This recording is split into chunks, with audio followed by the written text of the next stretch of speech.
Tollywood successful director Anil Ravipudi ప్రస్తుతం ఒక భారీ మల్టీ స్టోరర్ ప్రాజెక్ట్ చేస్తున్న విషయం తెలిసిందే. విక్టరీ వెంకటేష్, నందమూరి కళ్యాణ్ రామ్ కాంబినేషన్ లో రానున్న ఈ క్రేజీ సినిమా త్వరలోనే షూటింగ్ ప్రారంభించుకోనుంది.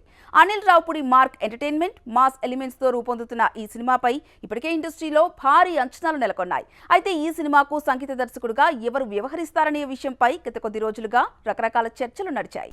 అనిల్ రావిపూడి సినిమాలకు దేవిశ్రీ ప్రసాద్ లేదా భీమ్స్ సంగీతం అందిస్తారని అందరికీ తెలుసు.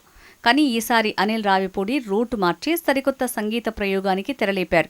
లేటెస్ట్ మ్యూజిక్ సెన్సేషన్ జీవి ప్రకాష్ కుమార్ ఈ మల్టీ స్టారర్ చిత్రానికి స్వరాలు అందించబోతున్నట్టు వార్తలు వైరల్ అవుతున్నాయి. ప్రస్తుతం సౌత్ ఇండియాలో వరుస విజయాలతో దూసుకుపోతున్న జీవి ప్రకాష్ ఈ సినిమాకు తనదైన శైలిలో అదిరిపోయే ట్యూన్స్ ఇస్తారని మేకర్స్ నమ్ముతున్నారు. వెంకీ కళ్యాణ్ ఈ క్రేజీ ప్రాజెక్టులో జీవి స్వరాలు అందిస్తున్నారని అధికారిక ప్రకటన రానుంది.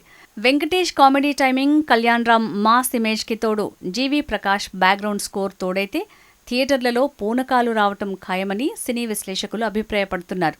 అనిల్ రావిపూడి ఈసారి మ్యూజిక్ విషయంలో చాలా జాగ్రత్తలు తీసుకుంటున్నారని, అందుకే జీవి ప్రకాష్ని ఎంపిక చేసుకున్నారని సమాచారం.